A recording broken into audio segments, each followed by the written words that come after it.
Football বিশ্বের সবচেয়ে ক্ষমতাধর মানুষ তিনি। তার একটা সিদ্ধান্তই বদলে দিতে পারে পুরো বিশ্ব ফুটবলের ভবিষ্যৎ। তার নাম জিয়ান্নি ইনফ্যান্তিনো, ফিফা সভাপতি। মাত্র কয়েক সপ্তাহ আগেও মনে হচ্ছিল 2027 সালের নির্বাচনে তার চতুর্থ মেয়াদ পাওয়াটা স্রেফ সময়ের ব্যাপার। প্রতিদ্বন্দ্বী নেই, চ্যালেঞ্জও নেই। কিন্তু মাত্র কয়েকদিনের মধ্যে বদলে গেল পুরো দৃশ্যপট। এমন একটা সিদ্ধান্ত যা নিয়ে পুরো ইউরোপ থেকে এশিয়া সব জায়গায় তৈরি হলো বিদ্রোহের সুর। তাহলে কি ওই এক সিদ্ধান্তই শেষ পর্যন্ত কাল হয়ে দাঁড়ালো ইনফান্তিনোর জন্য? ফিফায় কি সত্যি শেষের পথে ইনফান্তিনো যুগ?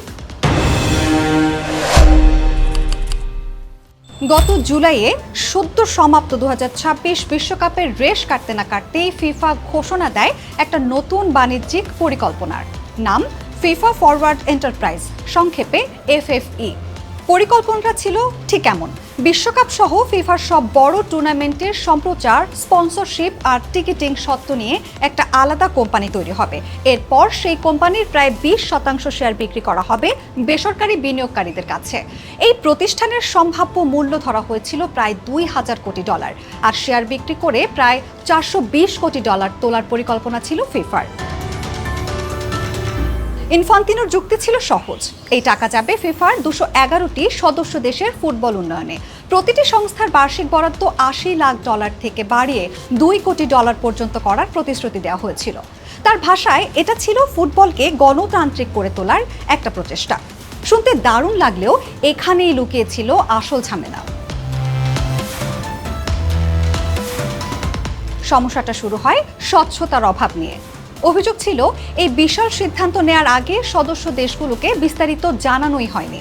এমনকি ফিফার নিজস্ব কর্মীরাও পর্যাপ্ত তথ্য পাননি বলে অভিযোগ ওঠে। এরপর একে একে বিরোধিতায় নামে ইউরোপের ফুটবল নিয়ন্ত্রক সংস্থা উয়েফা। সঙ্গে যোগ দেয় এশিয়ান ফুটবল কনফেডারেশন আর কনকাক্যাফ। উয়েফা তো সরাসরি বলেই দেয় এই পরিকল্পনা মানে ফুটবলের আত্মা বিক্রি করে দেয়া। পরিস্থিতি এমন জায়গায় যায় যে ইউরোপের দেশগুলো হুমকি দেয়া শুরু করে। পরিকল্পনা বাতিল না হলে তারা ফিফার প্রতিযোগিতা বয়কট করতে পারে। ভাবুন তো, বিশ্বকাপ থেকে যদি ইংল্যান্ড, ফ্রান্স, জার্মানি বা স্পেন হারিয়ে যায়, টুর্নামেন্টের বাণিজ্যিক মূল্যই তো তলানিতে গিয়ে ঠেকবে। ভোটের হিসেবেও ইনফান্তিনো পড়ে যান বিপাকে। পরিকল্পনা বাস্তবায়নে প্রয়োজন ছিল অন্তত 106টি ভোটের, কিন্তু তার সমর্থন নেমে আসে মাত্র 68তে। শেষমেশ চাপের মুখে গত শুক্রবার ফিফা বাধ্য হয় পুরো পরিকল্পনাটাই স্থগিত করতে। ইনফান্তিনো নিজেই বিবৃতি দিয়ে জানান তিনি সব মতামত মনোযোগ দিয়ে শুনেছেন এবং প্রকল্পটি এখন এমন বিভাজন তৈরি করেছে যে এগিয়ে যাওয়া সম্ভব নয়। এবার একটু পেছনে ফিরে দেখা যাক। এক দশক আগে যখন সেপ ব্লাটার দুর্নীতি কেলেঙ্কারিতে পদত্যাগ করেন, তখন ইনফান্তিনো এসেছিলেন ফিফাকে স্বচ্ছ ও আধুনিক করার প্রতিশ্রুতি নিয়ে। তার সময় ফিফার আয় সত্যিই বেড়েছে, সদস্য দেশগুলো পেয়েছে বাড়তি অর্থ সহায়তা। এ কারণেই বিশ্বের অনেক ছোট ফুটবল দেশ আজও তার পাশে আছে, কারণ তাদের কাছে এই আর্থিক সহায়তার গুরুত্ব অনেক বেশি। কিন্তু এবারের ঘটনাটা সরাসরি আঘাত করেছে তার নেতৃত্বের বিশ্বাসযোগ্যতায়।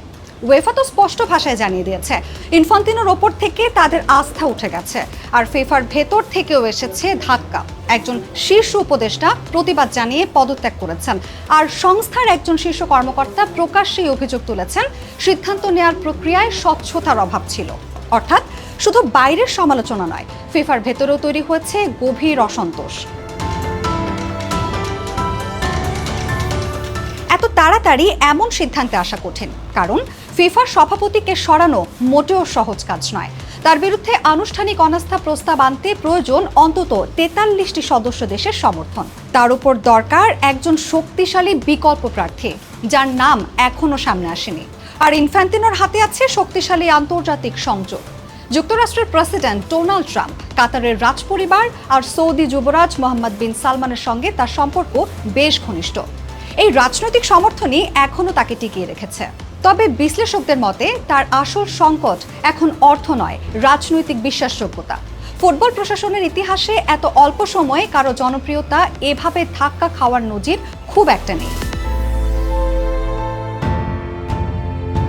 তাহলে প্রশ্নটা থেকেই যাচ্ছে, ইনফ্যান্তিনো কি এই সংকট কাটিয়ে আবার শক্ত অবস্থানে ফিরবেন, নাকি এই বিশ্বকাপ বিক্রির পরিকল্পনায় হয়ে থাকবে তার পতনের প্রথম অধ্যায়?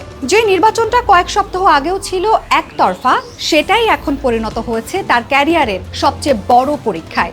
উত্তর মিলবে আগামী মার্চের নির্বাচনে। ফিফার সিংহাসনে ইনফ্যান্তিনো থাকবেন, নাকি আসবে নতুন কোনো মুখ?